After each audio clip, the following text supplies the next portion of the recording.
Good afternoon, everyone, and welcome, welcome, welcome. It is Tuesday. It is 4 p.m. ET, and we are so pleased that you have joined us here on Crime Time on A Mighty Blaze. I'm your host, Phillippi Ryan, the USA Today bestselling author of 16, going on 17 novels of suspense. That is, if I can get my edits done, but I know I can. My current book is One Wrong Word, which you see on the door behind me, and my upcoming novel coming September the 9th is All This Could Be Yours, about a debut author on a glamorous book war and a Faustian bargain coming due. So we will talk about that when the time comes. But today we are here to talk about this absolutely terrific novel. Came out today, The World's Greatest Detective and Her Just Okay Assistant. Yes, that is the marvelous title by Liza Tully. You all, this book is hilarious. It's smart. It's so witty. It's so wise. It's the perfect example of how much fun you can have writing a contemporary traditional mystery. And if that sounds funny to you, that is exactly what this is. If you like Richard Osman and Nita Prose and Anthony Horowitz, and of course Agatha Christie and Sherlock Holmes, Arthur Conan Doyle, you will absolutely embrace and love this book. I cannot recommend this more highly. 1,000,000 stars. If there were 1,000,000 stars, I would give this 1,000,000 stars. And its wonderful author, Liza Tully. Welcome to you. Happy Pub Day. Well, Hank, thank you for inviting me. I'm really happy to be here. And I know you've been going to bookstores, signing novels like mad. What's it like to see your book in a bookstore? What's it like to see this book in a bookstore? Because I know obviously it's not your first. It's surprising and wonderful. It's just a lot of fun, and I had so much fun writing the book that to see it on the shelf is great. And I also love the cover that they did, the publisher did. It just is such an iconic cover, and it stands out so well on the bookshelves. So I feel pretty blessed today to have this happening to me. It was really funny. I saw it today. It was featured in an online webpage, a blog about the best books that are coming up, and all that it showed was this. And I completely knew what it was from that, and I gave you massive applause for that. I was talking earlier about Anthony Horowitz and Richard Osman and Nita Prose, Agatha Christie, and Sir Arthur Conan Doyle. Are those kinds of books that you always have loved? No, and this is something that I think I'm unlike other writers. I didn't start reading mysteries until about 5 years ago or 6 years ago. Or maybe 5 years ago. It just wasn't on my radar. I just read other things. I mean, I did read Edgar Allan Poe and Nathaniel Hawthorne, so I had a little bit of that knowledge. But it never occurred to me that I would enjoy mysteries. I didn't read thrillers either. So, it came as a surprise to me. The first book that I read that I fell in love with was Anthony Horowitz's book, The Word is Murder, which is his first book in the Horowitz-Hawthorne series. And I read that book. I had just finished writing a very dark suspense novel that was set in Siberia, and it had all kinds of gulag, radiation poisoning, a lot of really heavy-duty bad stuff in it. And I was so thinking to myself, I just can't do this again. It took me 3 years to write. It was a lot of research. I just need something that's going to make me happy. I happened to pick up Anthony Horowitz's book. I immediately fell in love with it. And I thought, where has this been all my life? So then I went and I said, I have to read Agatha Christie. So then I started reading Agatha Christie, and I just loved it so much. And it had so many of the elements that I love about great fiction. And I thought to myself, boy, if I could do something like this, I would just be so thrilled. And 20 years ago, the first book I ever published was a comedy.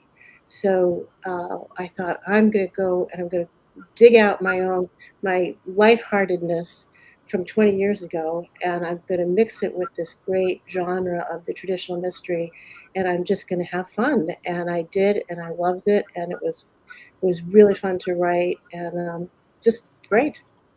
Now, that I couldn't be more surprised by an answer. We're talking about The World's Greatest Detective and Her Just Okay Assistant by Liza Tully, just out today. I couldn't be more surprised by that answer because the depth of understanding of what a traditional mystery requires, the conventions that readers expect, and you're sort of updating of it to make it be super contemporary. Seems to me that it would take such a deep understanding of the genre. I mean, did you immerse yourself in it, or did it come naturally, or how did that all work? Well, it didn't seem that hard to me because I think the structure is similar. So you in this genre, you're going to and I'm talking now about just about Agatha Christie because I haven't read all the other Golden Age detective writers.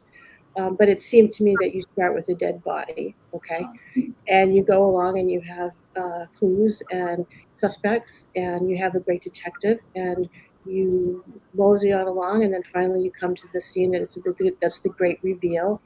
And that to me is the most fun of this genre, and that's the thing that Poirot did so wonderfully, and it just drove you right to the end of the book. So when you have that spine, you can, that's good enough to start, and you can add to that all the contemporary elements then, and of course the devil's in the details in terms of can you create the characters that are going to speak to readers today. Can you create the situations and the moral dilemmas and the setting that is going to speak to people for in today's world. But the spine is still the same, and I feel like sometimes when you have a structure, you're halfway there. Well, maybe not halfway there, but you're getting there. Right, you can feel the picture of the story. You can feel the architecture. Yeah, hi, Liza's dog, says Shannon Hansen. That's We my dog. always welcome dogs here. His name is Fred. That's great. And Fred is watching over you.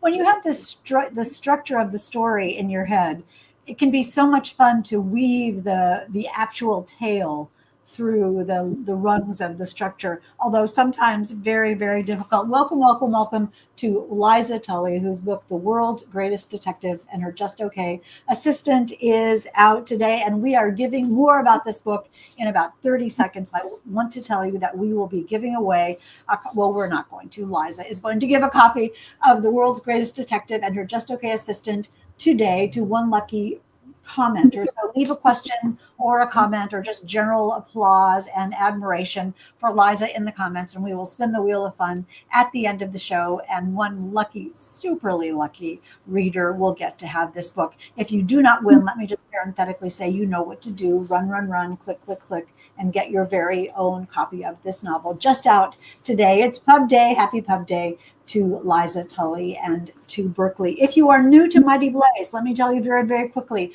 We started 5 years ago with the powerhouse duo of Jenna Blum and Caroline Levitt to keep us talking about books and keep us living in the writing community and discovering new authors and finding maybe new favorite authors. And Liza Tully might be yours today.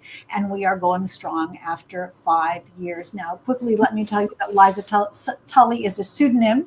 She writes literary fiction as Elizabeth Brink and thriller as Elizabeth Elo.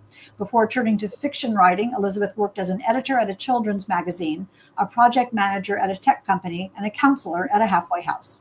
A magna cum laude graduate of Brown University. I can't talk at all today, you all. I'm so excited. Brown University. She earned a PhD in American literature from Brandeis and is the author of scholarly articles on such subjects as diverse as Cinderella and Walt Whitman. She has 2 adult children and lives with her husband and their dog in Boston. And we, I should tell you, are dear pals. We see each other all the time.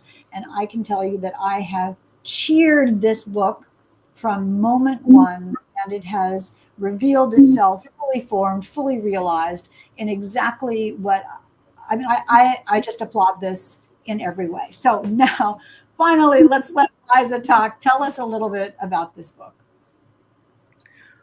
Well, I think the heart of it is the relationship between the great detective, which is obviously tongue-in-cheek way of describing her, and her assistant. Now, Aubrey Merritt is the great detective. She's coming to the point in her life where she recognizes the fact that she needs to, if she doesn't, she needs to teach someone or give someone her level of expertise that she's developed over their 30-year career of incredibly hard work.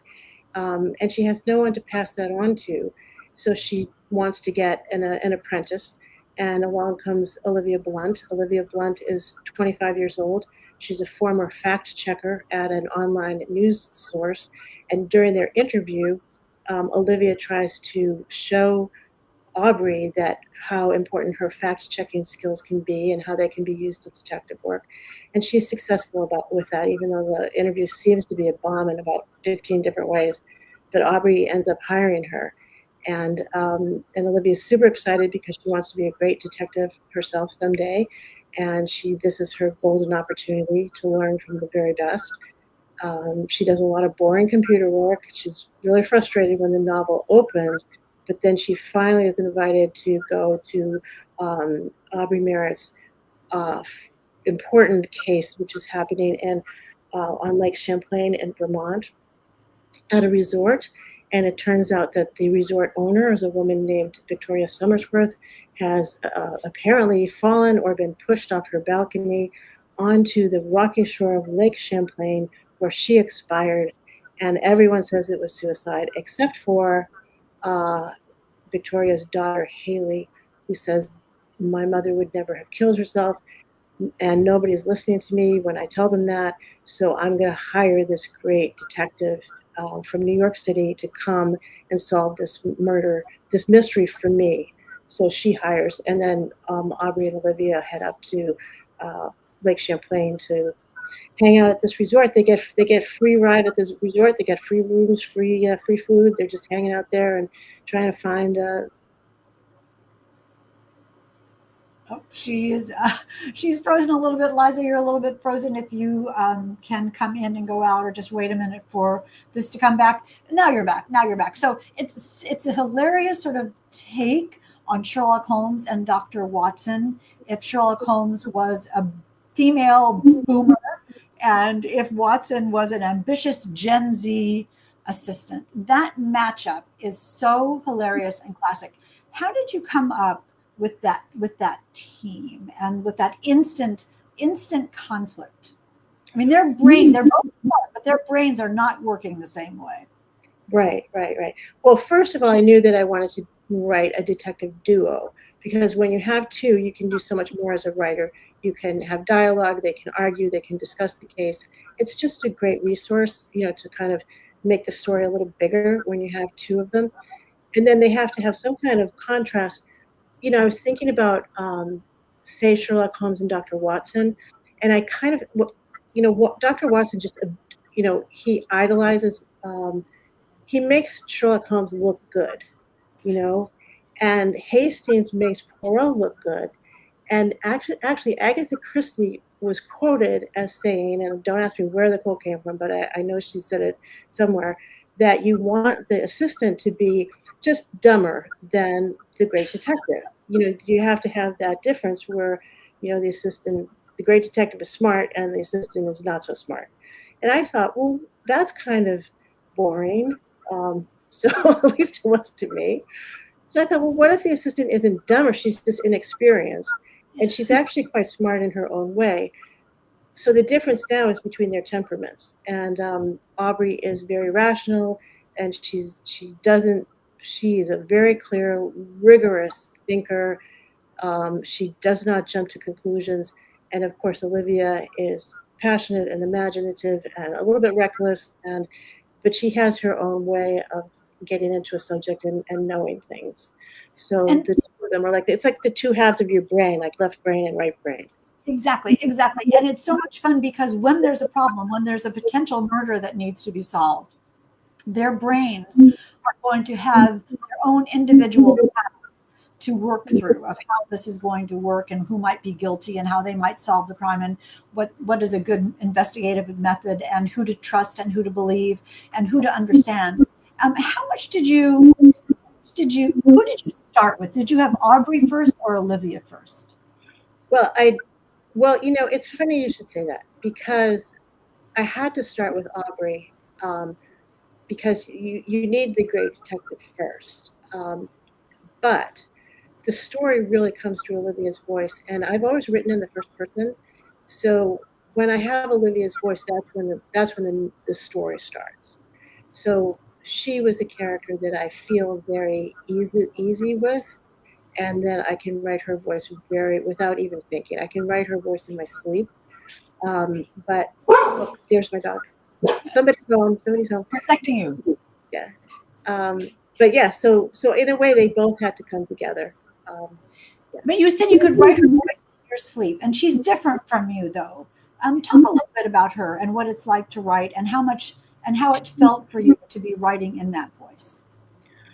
Well, I can tell you that, as I said, this is my fourth novel written in first person. So I have four different female characters who are driving stories forward. And my son now, who is in his 30s, has read my books, and he said, Mom, I never really got the first three. Like, I thought to myself, wow, this is coming out of my mother's head, and I can't really relate to this very well. But when he read Olivia, he said, that sounds like you. So Olivia, I'm not sure what to think about that, but yeah, Olivia is very close to my own voice when I was 25. So yeah. I love her thought process. I will love her way of thinking. I love her way of coming at a problem. But then the world's greatest detective. How did you create her, and how did you decide who she would be and where she would live and what her backstory would be, and how they would become a team? Well, Fred is on my case. Well, before I was writing this, I was writing in a notebook, and I've talked before about my notebooks and how I try and experiment in the notebook. And I thought I had a detective, and I thought she would be a certain kind of person. And I had her living in the backwoods of Vermont. That's where I got the Vermont scene. And she was wearing flannel and denim, and she had a pickup truck. And, I was writing this, I thought for sure this is going to be, this is my character. But as I was writing her, I realized that, the scenes that I had her in writing, like dialogue, and I was just playing around, they were really kind of boring because she's taciturn and enigmatic. And I realized that taciturn and enigmatic people do not make great characters on the page. That's funny. So I thought, what happens if I did the exact opposite? So then I went to New York City, and then I had this very wealthy woman who's got a lot of beautiful clothes and a gorgeous house and this long, beautiful history of all the things that she's done in her life. And when I put her on the page and I had her talking, she had a lot to say, and she came as a fully formed character to me at that point. So, I went with her because I could hear her voice, and she had a little spark in my mind.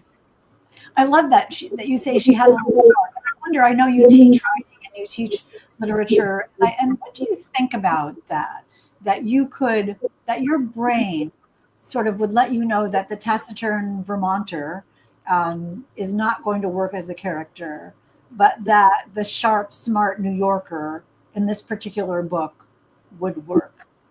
What do you think about the brain of a writer? Is, I guess, what I'm thinking, and how our imaginations work. Well, that's such a fascinating question because I do think about this, and it seems to me that your brain is often wrong. Like when I think about a story with, whatever you want to call it, your frontal lobes, your rationality, a lot of times it's wrong. And what I have to do is kind of just feel my way through it, almost emotionally and almost physically, when it just feels good. We were at you and I, Hank, were at the Prime Bake seminar a number of years ago, and Elizabeth George was speaking.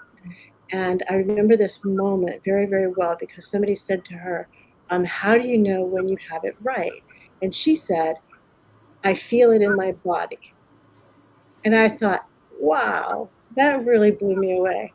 But it's true. When it's right, like how do you know when it's done? Well, you know it's done when it feels good.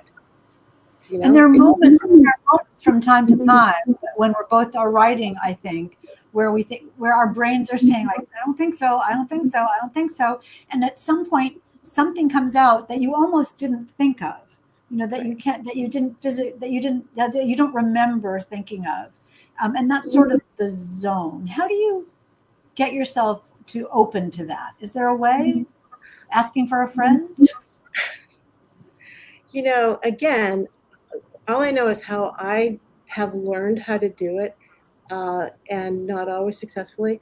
But this is why I love the idea of my favorite thing to do is I take a notebook, I get in my car, I get a nice cup of coffee, I drive to a beautiful place. There's a nice little reservoir near where I live, and I daydream. And I just scribble and I daydream and I wait until something happens, and then I find myself, say, late that afternoon, I'm at the grocery store, I'm getting something for dinner, and the person that I created that morning is still in my head, and that person is almost feels real to me, or the place feels real. Somehow, whatever is coming out in the daydreaming and into my notebook, certain things stay with me and start to kind of grow and feel more real. And then a lot of things just fall away because they're not important. And I can't make them sparkle. They also have to have that sparkle. But I have one more thing to say about this. Well, I don't know about you, but I think it's true for a lot of writers. When I was in elementary school, I was always getting in trouble for daydreaming. And I say, pay attention, pay attention. And I just think it's so funny that now here I am so many years later, and I'm literally daydreaming for a living. That's what I Daydreaming. I do. really love that. I was just at Thriller Fest, and John Sanford was talking, and he said, and it's so apropos of what you're saying, is that the writer creates the dream and then invites the reader to live in it, which is so nice, to be part of the writer's dream in a story. And that's what a good story is, when you open the first page and it draws you in and you realize this is going to be a good story, and you can tell from moment one. And this is a good story, you can tell from moment one. You have this marvelous big cast that somehow you manage to make seamlessly fun to read, and it is not one bit complicated. It is fun and easy, and I say that in the most complimentary of ways, on every page. How did you come up with this family, and how did it grow? And tell a little bit about the conflict of the family. Okay, so the family has to do with, these are very common problems in a family. Okay, so you have four children. One of them is the one with the burdens on them. They have to, make all the decisions and handle the money, and they're serious, and they often feel that they're being, relied upon too much of a burden on them. Then you have the other sibling who is recovering from addiction, and he's trying to do right, but nobody really believes him or thinks he's going to succeed in his sobriety because he hasn't in the past. Then you have another child who feels that the family just didn't do right by her. They didn't recognize her skills. And then you have the other child who is just happy-go-lucky. I don't know if that fits in some kind of scheme, probably, scheme of family dynamics, but that is something that I think most people can relate to. And it's perfect. So when the two detectives come to this family, they're faced with this very wealthy, very well off family that has a lot of secrets and a lot of problems and a lot of situations and a lot of responsibilities. And the stakes are very high. Can you talk a little bit about the matriarch of the family and how and what happens? Yes. So Victoria is a middle class girl from a small town in Vermont. When she graduates from college, she goes to work for this development company called Kingfisher. And she's there for a couple of years as a communications director. And she eventually ends up marrying the guy who owns the company, who's 25 years older than her, and whose wife has just died of cancer a couple of years ago. So she becomes the mother to his two children, and then she has two children of her own. And she just she doesn't have the business sense that her older son thinks she should have, and she makes what he considers to be frivolous choices. But everybody really loves her because she's so warm and giving, and she donates to all kinds of charities, and she just is a great community person who supports everyone and just has a heart of gold. And she's the one who's then found dead. So I broke a rule there. If you want to look at some of the rules, I don't know if it's a rule of mystery writing, that you want the person who dies to be someone that nobody likes. Well, But Yeah, like I mean, I think that's genius. I think that's why that's exactly why I brought this up, because I do think it's a brilliant way of breaking a rule. Because one of the tenets of cozies, exactly as you say, and this is a traditional mystery, is that since violence is sort of eschewed in these kinds of books, you want at least the victim to have deserved it, and you did exactly the opposite. Was that a risk for you? I mean, you could have made her be a gold digger and a bad mom and all kinds of things, but would have been the easy way out. see, I think that for me, if the bad person dies, you almost don't care. So but when Victoria dies, and even Olivia says this when she first goes into the bedroom and they're examining, Victoria's possessions in her bedroom, and Olivia says, I feel really bad because this woman was a really decent person, and and this is really tragic. And I think that that's the emotion that I was feeling too, is, you know, that it's really tragic. And so that, to me, that gives you more impetus in trying to figure out who did it. Sure, and it also makes the reader, not only the characters, but the reader, care about what happened. If the reader doesn't care about the story, then it's a flat telling on the page. But you instantly get instantly get the reader invested in the story, and also because you want the detectives to succeed. You want them to become friends. We see that these two women are going have to connect in some way, and we're so eager for that to happen. Did you know about the development of their relationship? I knew that Olivia was gonna see. Olivia is she wants to be a she wants to learn everything, but she also wants to do it her own way. And I Mhm. think that this is the other half of that kind of relationship that I was talking about, whether it's a parent-child, teacher-student, mentor, mentee. The mentor just wants to bequeath all this stuff, but the person who's learning want to take everything that they're being given, but they also want to put their own spin on it, and they want to be themselves. You can't. Olivia's never going to be Aubrey Merritt. She's just never. She is not that person. She's not going to do it that way. So Olivia's trying to figure out, well, how would she do it? Mm. Who is she, and what kind of a detective is she going to be eventually? When she does, in her mind, open her own detective agency. I mean, Um, I love that because Aubrey wants someone to be Aubrey, and Olivia wants herself, with the knowledge of Aubrey, to be her. And that is, and it, I mean, that's so lovely in the book, and how they come together eventually to an understanding is something that's really so powerful in this novel. I have a couple more questions, and then we'll take questions from the audience, and I can see that there are already so many here. Andrew Ball is here, and Kathy Graham is here. So nice. Renee is here. I'm just scouting through whom. Mary is here, and Sue Street, and Sylvia, and Emily is here. So nice to see you all. One of the things that's very critical and important in a contemporary traditional mystery, I keep thinking that's such a funny way of saying it, is that it has to be fair. All the clues have to be there. If the readers were as smart as you were, they could figure it out. They can't. You won't. We're talking about The World's Greatest Detective and Her Just Okay Assistant by Liza Tully. You were saying surprisingly that you didn't read mysteries until later in life. How did you learn to tell such a carefully puzzled out, fair story? And how top of mind was it to you to have it be fair and all the clues that are planted throughout? I definitely wanted it to be fair.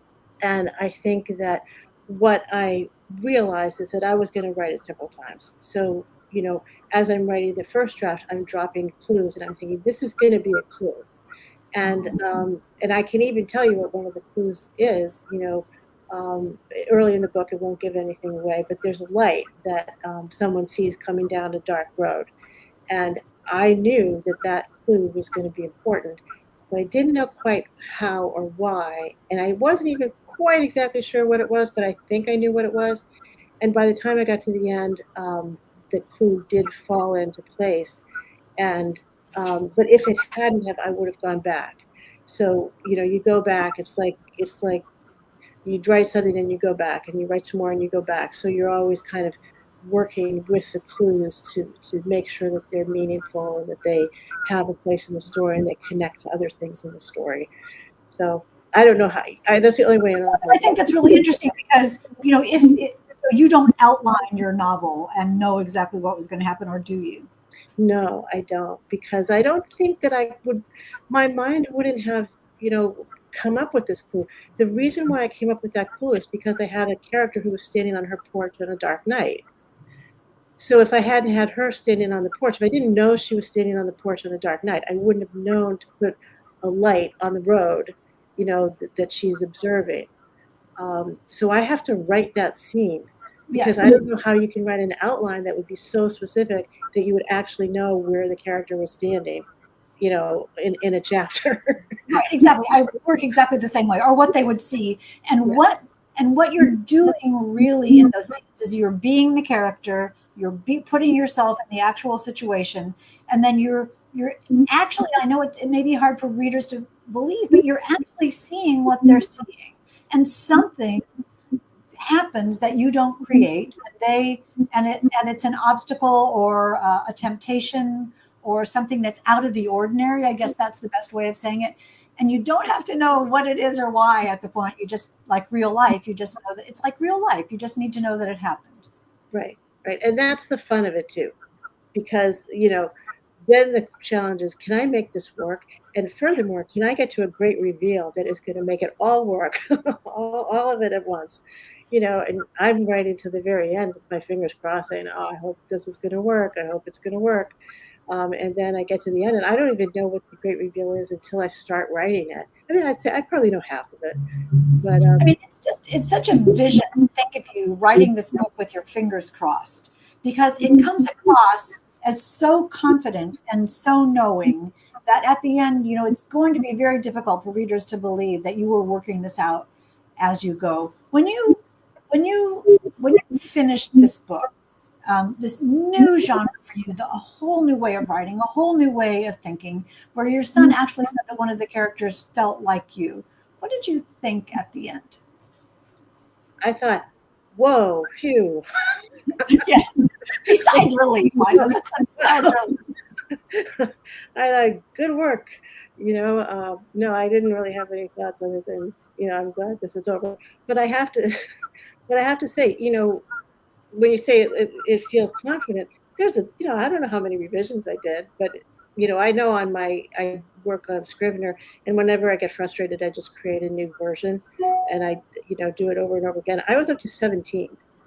So yeah, so I just like, I work it and work it and work it and work it. So it's finished and it's smooth and it's great and then all the parts put together. But boy, it didn't start out that way. Well, of course, I mean, I guess that's reassuring, isn't it? When you look back and think, wow, I can't believe this worked, but it sure did work. I mean, is that inspirational for the next book? Will there be another Aubrey and Olivia?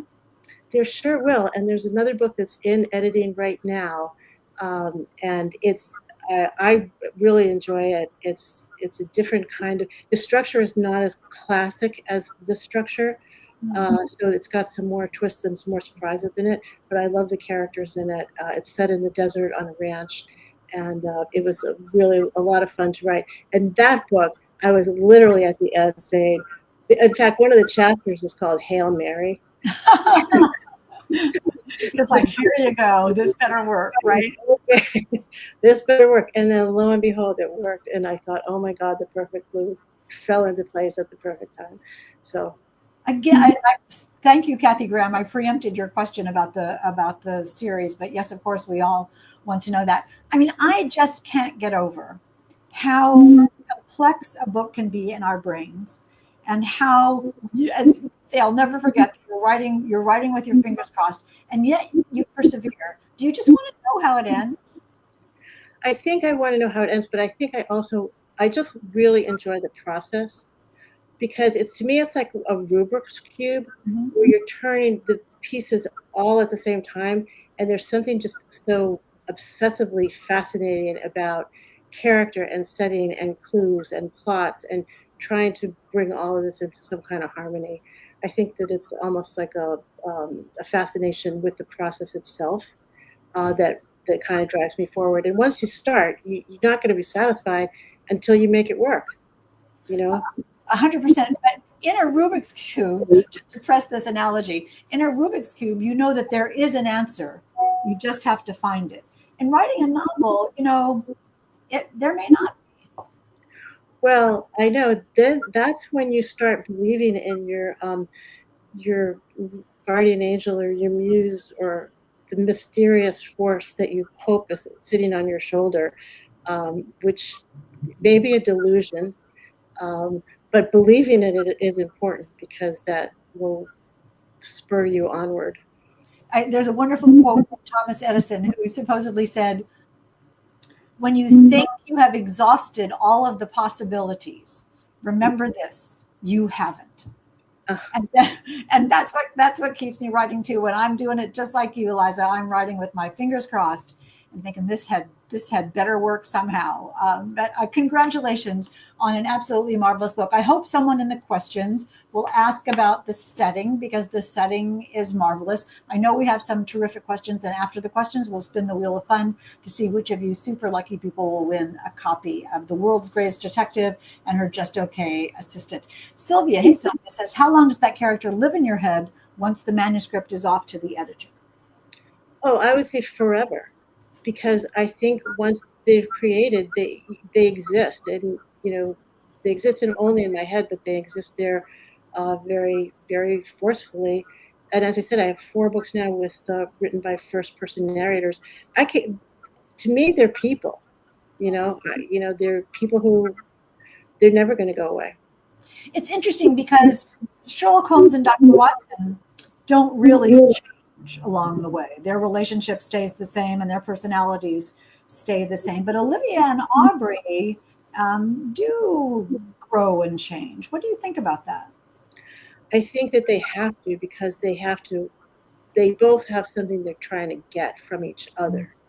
I don't think Holmes and Watson ever needed each other, but Aubrey needs something from Olivia, and Olivia needs something from Aubrey. And you want them both to get what they want, and you want them both to end up respecting each other and recognizing each other's importance in their lives. So, yeah, they have to work it out. That's great. And that's a really great observation. One last question, and then we'll spin the wheel of fun. What's your favorite genre to read, says Emily? I'm loving memoir Oh, because with memoir, I just read a book called All the Beauty in the World by Patrick Bringley, and this is a guy whose older brother died of cancer, and he quit his job and he decided he just wanted to be around something really beautiful. So he went into and became a guard at the Metropolitan Museum of Art, and it's about the 10 years that he spent at the Met. And it's beautifully written. There's no tricks to it. Sometimes with fiction, you're pulling a fast one, or you're making a kind of a game out of it. But with this memoir, it's just his voice, and he's fabulous, and he's a real person, and he talks about what it's really like to be a guard at the Met, and I find it fascinating, and I love reading stuff like that. it's interesting because it is the opposite of a mystery like The World's Greatest Detective because you're asking the reader to solve the puzzle with you in a book like this. But in a memoir like that, you're asking the reader to again be in the dream with you and just share this experience without really judging. Right, right. And you learn a lot about people, um, and how they live. And I think also as a fiction writer, you're interested in things like if you're a guard.